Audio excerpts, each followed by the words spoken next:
Hi hello friends, welcome back to Saanvi Raj logs. ಇದು 30 days challenge day 2 weight loss ಜರ್ನಿಯನ್ನು ನಾವು start ಮಾಡಿದ್ದೀವಿ ರೀ. ನಿನ್ನೆ ವಿಡಿಯೋನ ನೀವು ನೋಡಿರ್ಬೋದು. ಇವತ್ತು ನಾವು ವೇಟ್ ಲಾಸ್ ಮಾಡ್ಕೊಳಕ್ಕೆ ಫಸ್ಟ್ ಏನು ಮಾಡಬೇಕು ಅಂತ ನೋಡೋಣ್ರಿ. ಫಸ್ಟು ಬೇಸಿಕನ್ನು ತಿಳ್ಕೊಂಬಿಡೋಣ್ರಿ. ಬೇಸಿಕ್ ತಿಳ್ಕೊಳ್ಳೋದ್ಲೆ ನಾವು ವೇಟ್ ಲಾಸ್ ಮಾಡೋಕೆ ಹೋದ್ರೆ ಅದು ಆಗಂಗಿಲ್ಲ. ಯಾಕಂದ್ರೆ ಫುಡ್ ಒಳಗೆ ಯಾವ ಥರ ಫುಡ್ ತಿನ್ನಬೇಕು, ಯಾವ ಫುಡ್ ಒಳಗೆ ಯಾವ ಪ್ರೋಟೀನ್ ಇರ್ತೈತಿ, ಏನಿರ್ತೈತಿ, ಫ್ಯಾಟ್ ಇರ್ತೈತಿ ಅಂತ ನಮಗೆ ಗೊತ್ತಿರಂಗಿಲ್ಲ. ನಾವು ಹಂಗೆ ನಾವು ವೇಟ್ ಲಾಸ್ ಜರ್ನಿನ ಸ್ಟಾರ್ಟ್ ಮಾಡಿದ್ರೆ ಅದು ನಿಮಗೂ ಅರ್ಥ ಆಗಂಗಿಲ್ಲ. ಸೊ ಇವತ್ತು ನಾವು ಮಾಡೋಣ್ರಿ ಯಾವ್ಯಾವ ಆಹಾರ ಒಳಗೆ ಯಾವ್ಯಾವ ಅಂಶಗಳು ಇರ್ತಾವೆ ಅಂತ ತಿಳ್ಕೊಳ್ಳೋಣ ಫಸ್ಟ್. ಅಂದ್ರೆ ನಿಮ್ಗೆ ಗೊತ್ತಾಗ್ತೈತಿ ಡೈಲಿ ನೀವು ಊಟ ಮಾಡೋದ್ರೊಳಗೆ ಎಷ್ಟು ಪ್ರೋಟೀನ್ ಐತಿ, ಎಷ್ಟು ಫ್ಯಾಟ್ ಐತಿ ಅಂತ ಎಲ್ಲ ನಿಮ್ಗೆ ಗೊತ್ತಾಗ್ತೈತ್ರಿ. ಈ ಫಸ್ಟ್ ನಾವು ಏನು ಮಾಡ್ಬೇಕ್ರಿ, ನಾವು ತಿನ್ನೋ ಆಹಾರ ಪದ್ಧತಿಯನ್ನು ತಿಳ್ಕೊಬೇಕ್ರಿ. ಔಟ್ಸೈಡ್ ಫುಡ್ಡನ್ನು ಕಡಿಮೆ ಮಾಡಬೇಕು. ಔಟ್ಸೈಡ್ ಫುಡ್ ಕಡಿಮೆ ಮಾಡಬೇಕು. ನಾವು ಟೀ ಕಾಫಿ ಇದನ್ನೆಲ್ಲ ಕಡಿಮೆ ಮಾಡಬೇಕು. ಸಕ್ಕರೆ ಪದಾರ್ಥವನ್ನು ಕಡಿಮೆ ಮಾಡಬೇಕು. ನಮಗೆ ಸಡನ್ನಾಗಿ ಬಿಡೋಕೆ ಆಗಂಗಿಲ್ಲ ರೀ, ಯಾರಿಗಾಗಲಿ ಸಡನ್ನಾಗಿ ಬಿಡೋಕೆ ಆಗಂಗಿಲ್ಲ. ಸೊ ಅದಕ್ಕೆ ನಾವೇನು ಮಾಡೋಣ, ದಿನಕ್ಕೆ 4 ಸತಿ ಟೀ ಕುಡಿತೀವಿ ಅಂದ್ರೆ ಇನ್ಮ್ಯಾಗಿಂದ 2 ಸತಿ ಕುಡಿಯೋಕೆ ಸ್ಟಾರ್ಟ್ ಮಾಡೋಣ್ರಿ. ವಾರಕ್ಕೊಂದು 4-5 ಸತಿ ನಾವು ಆಚೆ ಕಡೆ ಊಟ ಮಾಡ್ತೀವಿ ಅಂತಂದ್ರೆ ವಾರಕ್ಕೊಂದು 2 ಸತಿ ಮಾಡೋಣ್ರಿ. ಹಂಗೆ ಸ್ವಲ್ಪ ನಿಧಾನವಾಗಿ ಕ್ರಮೇಣವಾಗಿ ಕಡಿಮೆ ಮಾಡ್ಕೊತ ಬಂದು ಅಂದ್ರೆ ಅದನ್ನು ನಾವು ಪೂರ್ತಿಯಾಗಿ ಕಡಿಮೆ ಮಾಡ್ಬೋದು. ಚಾ ಅಂತ ನೋಡ್ರಿ ನಮ್ಮ ಉತ್ತರ ಕರ್ನಾಟಕದ ಮಂದಿಗೆ ಬಿಡಾಕಂತೂ ಆಗೋದನ್ನೇ ಇಲ್ಲ. ಸೊ ಅದಕ್ಕೆ ಏನು ಮಾಡೋಣ್ರಿ, ಚಾ ನಾವು 4 ಸತಿ ಕುಡಿತೀವಿ ಅಂದ್ರೆ 2 ಸತಿ ಮಾಡೋಣ. ಅದ್ರೊಳಗೆ ಶುಗರ್ ಸ್ವಲ್ಪ ಕಡಿಮೆ ಮಾಡೋಣ್ರಿ. ಸಕ್ಕರೆನ ಕಡಿಮೆ ಹಾಕೋನು, ಶುಂಠಿ ಎಲ್ಲ ಜಜ್ಜಿ ಹಾಕಿ ಸ್ವಲ್ಪ ಸಕ್ಕರೆ ಕಡಿಮೆ ಹಾಕಿ ಚಾ ಮಾಡಿದ್ರೆ ಮಸ್ತ್ ಆಗ್ತೈತಿ. ಕುಡಿಯಾಕಂತೂ ನಿಮಗೂ ಟೇಸ್ಟ್ ಇರ್ತೈತಿ, ನಮಗೆ ಚಾ ಬಿಟ್ಟಂಗೂ ಆಗಂಗಿಲ್ಲ. ನಾವು ಹಂಗೆ ಮಾಡ್ತೀವಿ. ನಾವು ದಿನಕ್ಕೆ 2 ಸತಿ, ಬೆಳಿಗ್ಗೆ 1 ಸತಿ, ಸಾಯಂಕಾಲ 1 ಸತಿ ನಮ್ಮ ಮನ್ಯಾಗ ಚಾ ಇರತ್ತೈತೆ ಫಿಕ್ಸ್. ಆದರೆ ನಾವೇನು ಸ್ವಲ್ಪ ಶುಂಠಿ ಜಜ್ಜಿ ಹಾಕ್ತೀವಿ, ಚಾ ಪುಡಿ ಹಾಕ್ತೀವಿ, ಹಾಲೊಳಗೆ ಮಾಡ್ತೀವಿ. ಸಕ್ಕರೆ ಬಂದಷ್ಟು ಹಾಕ್ತೀನಿ ರೀ, ನಾನು ಕಡಿಮೆ ಹಾಕ್ತೀನಿ, ಸಕ್ಕರೆ ಜಾಸ್ತಿ ಹಾಕಂಗಿಲ್ಲ. ಸೊ ನಾವು ಈ ಥರ ಮಾಡ್ಕೊಳ್ಳೋದ್ರಿಂದ ನಮ್ಗೆ ಏನಾಗ್ತೈತೆ ಅಂದ್ರೆ ನಮಗೆ ಬಿಟ್ಟಂಗೂ ಆಗಂಗಿಲ್ಲ, ಇತ್ತ ನಮ್ಮ ಹೆಲ್ತಿಗೇನು ಚಲೋ ಆಗ್ತೈತಿ. ಇವತ್ತು ನಮ್ಮ ಸಾನೊಂದ ಸಾಲಿ ಸುಟಿ ಇಲ್ರಿ ಐತಿ, ಆಕೆಗೆ ಸ್ವಲ್ಪ ಜ್ವರ ಬಂದವು. ಸೊ ಹಾಗಾಗಿ ಇವತ್ತಕ್ಕಿನ ಸ್ಕೂಲಿಗೆ ಕಳಿಸಿಲ್ಲ. ಇವತ್ತು ನನ್ನ ಜೊತೆ ವಿಡಿಯೋದಾಗ ಜಾಯಿನ್ ಆಗತ್ತಾಳು. ಅಂದ್ರೆ ಇವತ್ತು ಹೋಗ್ತಾನಂತ ಅಳಾತಿದ್ದಳ್ರಿ ಆಕೆ, ನಾವು ಕಳಿಸಿಲ್ಲ ಇರಲಿ ಅಂತೇಳಿ. ಆಕೆಗೂ ಮನೆಯಾಗ ಟೈಮ್ ಪಾಸ್ ಆಗಂಗಿಲ್ಲ, ಒಬ್ಬಾಕೆ ಇರ್ತಾಳು. ಸೊ ಹಾಗಾಗಿ ಈಗ ನೋಡೋಣ್ರಿ, ನಾನು ಎಲ್ಲ ನೋಟ್ ಮಾಡಿ ಇಟ್ಕೊಂಡೀನಿ. ಯಾಕಂದ್ರೆ ಆಮೇಲೆ ನನಗೂ ನೆನಪಾಗಂಗಿಲ್ಲ ಅಂಥೇಳಿ. ಅಂದ್ರೆ ಒಂದು ಬಿಟ್ರೂ ಅದನ್ನು ಆಮೇಲೆ ನೋಡ್ರಿ ಇವ್ರು ಇದನ್ನು ಹೇಳಿಲ್ಲ ಅಂತ ನಿಮಗೂ ಅನ್ನಿಸ್ಬಾರ್ದು. ಸೊ ಹಾಗಾಗಿ ನಾನು ಇಲ್ಲಿ ನೋಟ್ ಮಾಡಿ ಇಟ್ಕೊಂಡೇನಿ. ಫಸ್ಟ್ ಪ್ರೋಟೀನ್ ನೋಡೋಣ್ರಿ. ಪ್ರೋಟೀನ್ ಯಾವ ಆಹಾರದಾಗಿರ್ತೈತಿ ಅಂತ ನೋಡೋಣ. ನೀವು ಮಾಂಸಾಹಾರಿಗಳಾದ್ರೆ, ನಾನ್ ವೆಜ್ ತಿನ್ನೋರಾದ್ರೆ ಚಿಕನ್ ತಿನ್ಬೋದು, ಮೀನು ತಿನ್ಬೋದು, ಮತ್ತು ಮೊಟ್ಟೆಯನ್ನು ತಿನ್ಬೋದು. ವೆಜ್ ಒಳಗೆ ನೋಡ್ರಿ ಪನ್ನೀರ್ ತಿನ್ಬೋದು, ಹಾಲು, ಮೊಸರು.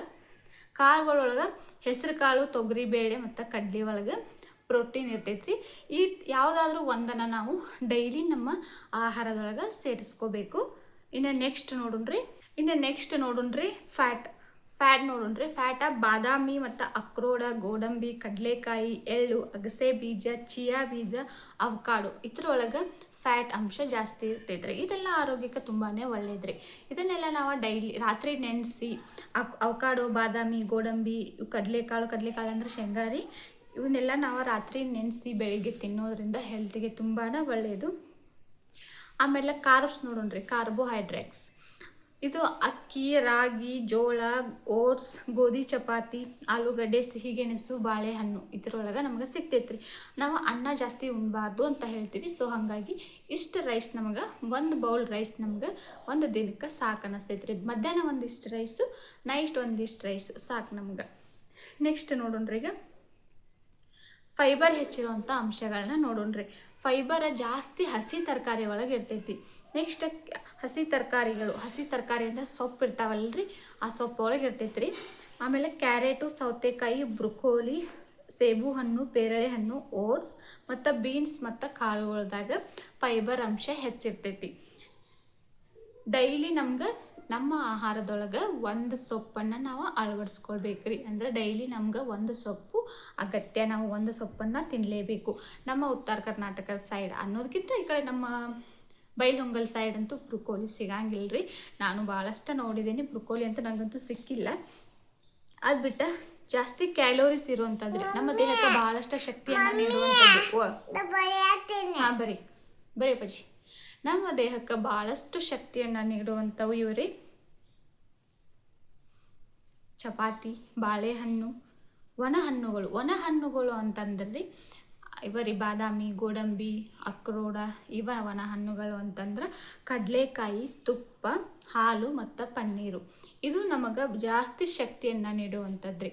ಕಡಿಮೆ ಮಾಡ್ಕೋಬೇಕು ಅಂದ್ರೆ ಕ್ಯಾಲೋರೀಸ್ನ ಕಡಿಮೆ ಮಾಡಬೇಕು, ಪ್ರೋಟೀನ್ ಮತ್ತು ಫೈಬರ್ನ ಹೆಚ್ಚು ಸೇವನೆಯನ್ನು ಮಾಡಬೇಕು. ಅಂದರೆ ಪ್ರೋಟೀನ್ ಮತ್ತು ಫೈಬರ್ ಇರುವಂತಹ ಪದಾರ್ಥಗಳನ್ನು ನಾವು ಹೆಚ್ಚು ತಿನ್ನಬೇಕು. ಜಂಕ್ ಫುಡ್ಡನ್ನು ಕಡಿಮೆ ಮಾಡಬೇಕು. ಈಗ ಉದಾಹರಣೆಗೆ ನಮ್ಮದು ಫುಲ್ ಒಂದು ಡೇದ ಯಾವ ಥರ ಇರಬೇಕಂತ ನಾನು ನಿಮಗೆ ಹೇಳ್ತೇನೆ ನೋಡಿರಿ. ಮಾರ್ನಿಂಗ್ ಬ್ರೇಕ್ಫಾಸ್ಟ ನಮ್ಮದು 2 ಬೇಯಿಸಿದ ಮೊಟ್ಟೆ ಇರಬೇಕು, ಇಲ್ಲಾಂದ್ರೆ ಸಲಾಡ್ ಇರಬೇಕು.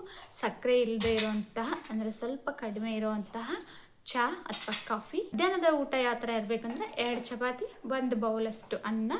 ನೀವು ನಾನ್ ವೆಜ್ ತಿನ್ನೋರಾದ್ರೆ ಚಿಕನ್ ಸಾರು, ಮೀನು ಸಾರು ಈ ಥರ ತಿನ್ಬೋದು. ವೆಜ್ ತಿನ್ನೋರಾದ್ರೆ ಬೇಳೆ ಸಾರು, 1 ಬೌಲಷ್ಟು ಮೊಸರು, ಅದರೊಳಗೆ ತರಕಾರಿಯನ್ನು ನೀವು ಆ್ಯಡ್ ಮಾಡ್ಕೊಂಡಿರೋ ಬಂದ್ರೆ ಸ್ನ್ಯಾಕ್ಸ್ ವಿಷಯಕ್ಕೆ ಬಂದರೆ ಯಾವುದಾದ್ರೂ ಒಂದು ಹಣ್ಣನ್ನು ತಿನ್ಬೋದು, ಇಲ್ಲಾಂದ್ರೆ ಶೇಂಗಾನ ಹುರ್ಕೊಂಡು ತಿನ್ಬೋದು, ಇಲ್ಲಾಂದ್ರೆ ಕಡ್ಲಿನ ಹುರ್ಕೊಂಡು ತಿನ್ಬೋದು. ಇದು ಈವ್ನಿಂಗ್ ಸ್ನ್ಯಾಕ್ಸ್. ರಾತ್ರಿ ಊಟ ನೋಡೋದಾದ್ರೆ ನೀವು ರೊಟ್ಟಿಯಾರ ತಿನ್ಬೋದು, ಇಲ್ಲ ಚಪಾತಿ ತಿನ್ನೋರಾದ್ರೆ ಚಪಾತಿನ ತಿನ್ಬೋದು.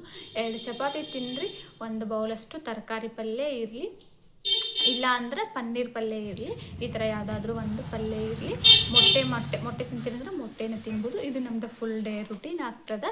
ಆಮೇಲೆ 3 ರಿಂದ 4 ಲೀಟರ್ ನೀರು ಕುಡಿಬೇಕು, 7 ರಿಂದ 8 ಅವರ್ ನಿದ್ದೆ ಮಾಡಬೇಕು. ಇದು ನಮ್ಮದು ಫುಲ್ ಡೇ ರುಟೀನ್ ಆಗ್ತದೆ. ಇದೇ ಥರ ನೀವು ಟ್ರೈ ಮಾಡಿರಿ, ಖಂಡಿತ ನಮ್ಮದು 1 ತಿಂಗಳೊಳಗೆ 3 ರಿಂದ 4 kg ವೆಯ್ಟ್ ಲಾಸ್ ಆಗ್ತೈತ್ರಿ. ವಾಕಿಂಗ್ ಮಾಡಬೇಕು. ವಾಕಿಂಗನ್ನು ಯಾವ ಥರ ಮಾಡಬೇಕು ಅನ್ನೋದನ್ನು ನಿಮ್ಗೆ ನೆಕ್ಸ್ಟ್ ವಿಡಿಯೋ ಒಳಗೆ ನಾನು ಹೇಳ್ತೀನಿ ರೀ. ಸಾವಕಾಶ ಹಿಂಗೆ ಹೋಗೋದು ಇದೆಲ್ಲ ವಾಕಿಂಗ್ ಅನ್ಸಂಗಿಲ್ಲ. ವಾಕಿಂಗನ್ನು ಯಾವ ಥರ ಮಾಡಬೇಕು, ಎಕ್ಸಸೈಸನ್ನು ಯಾವ ಥರ ಮಾಡಬೇಕು ಅನ್ನೋದನ್ನು ನಿಮ್ಗೆ ಬೇಕು ಅಂದರೆ ನೆಕ್ಸ್ಟ್ ವಿಡಿಯೋದಾಗ ಹೇಳ್ತೇನೆ ರೀ. ಡಯಟ್ ಚಾರ್ಟ್ ಯಾವ ಥರ ಇರಬೇಕಂತ ಹೇಳಿ ನಾಳೆಯಿಂದ ನಮ್ಮ ಜೊತೆ ಕಂಟಿನ್ಯೂ ಮಾಡೋದ್ರೆ ನಾನು ನಾಳೆಯಿಂದ ಡಯಟನ್ನು ಸ್ಟಾರ್ಟ್ ಮಾಡ್ತೀನಿ. ಮಾರ್ನಿಂಗ್ ಬ್ರೇಕ್ಫಾಸ್ಟ್, ಮಧ್ಯಾಹ್ನದ ಊಟ, ರಾತ್ರಿ ಊಟ, ಆಮೇಲೆ ಈವ್ನಿಂಗ್ ಸ್ನ್ಯಾಕ್ಸ್ ಯಾವ ಥರ ಇರಬೇಕು, ನಮ್ಮದು ಟೀ ಯಾವ ಥರ ಇರ್ತೈತಿ, ಡೈಲಿ ರುಟೀನ್ ಯಾವ ಥರ ಇರ್ತೈತಿ ಅನ್ನೋದನ್ನು ನಿಮ್ಮ ಜೊತೆ ನಾನು ಶೇರ್ ಮಾಡ್ತೀನಿ ರೀ. ಇವತ್ತಿನ ವಿಡಿಯೋ ನಿಮ್ಗೆ ಏನಾದರೂ ಇಷ್ಟ ಆದ್ರೆ ಲೈಕ್ ಮಾಡಿ, ನಮ್ಮ ಚಾನಲ್ನ ಸಬ್ಸ್ಕ್ರೈಬ್ ಮಾಡ್ಕೊಂಡಿಲ್ಲ ಅಂದ್ರೆ ಸಬ್ಸ್ಕ್ರೈಬ್ ಮಾಡ್ಕೋರಿ. ಬಾಜುಕ ಬೆಲ್ ಐಕನ್ ಇರ್ತೈತಿ, ಕ್ಲಿಕ್ ಮಾಡಿರಿ. ನಾನು ಮಾಡೋ ಪ್ರತಿಯೊಂದು ವಿಡಿಯೋ ನೋಟಿಫಿಕೇಶನ್ ನಿಮಗೆ ಬರ್ತೈತಿ. Thank you for watching. ಹಿಂಗೆ ನೋಡ್ತಾ ಇರಿ.